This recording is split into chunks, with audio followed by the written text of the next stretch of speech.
Francis Ezenwa dịka Onyeisi Oche nke Itoolu nke otu Institute of Chartered Accountants of Nigeria ICAN ngalaba Anambra State. Ya bụ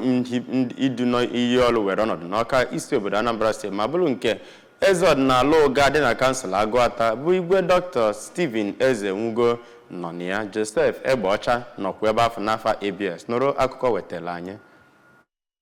N'ime ya nye nkuzi gbadoro ụkwụ na ọrụ ndị ọgụkọ ego n'oge ọgbara ọhụụ ugbu a ụzọ kacha mma ga-eji mee ka ụwa bụrụ ebe kacha mma ma bụrụ nke sitere n'aka onye ji ọkwa chairman Anambra State Internal Revenue Service bụ Dọkịnta Greg Ezilo n'okwu nnabata ya na ya bụ ọgbakọ ka onye ji ọkwa Investition Committee chairman bụ Maazị Anthony Anyadofu kọwara ya bụ mmemme dịka nke pụtara ihe dịka otu onye azụchara azụcha n'ihe gbasatara ọrụ mgbakọ ego bụ onye na-ewegharị ọkwa ọchịchị ya bụ na mbụ n'okwu mmepe ya ka onye isi oche nke ya bụ ọgbakọ bụ Sa Obi Okechukwu nọrọ kọwaa obi aṅụrị ya na ya bụ otu eguzobere bụ nke na-aga n'iru site n'afọ n'ọnọgoro ma gosipụtazie olileanya ya na ya bụ onye isi oche ọhụụ na-ewegharị ọkwa ọchịchị ga-eme karịa ka ndị buru ụzọ nọrọ n'ọkwa ọchịchị ahụ megoro. N'okwu nnyefe ọkwa ọchịchị o kwuru na ya bụ ọgbakọ ka Maazị Emmanuel Modozie nọrọ kene ndị otu ha maka inye ya ohere na nkwado iji rụọrọ ya bụ otu ọrụ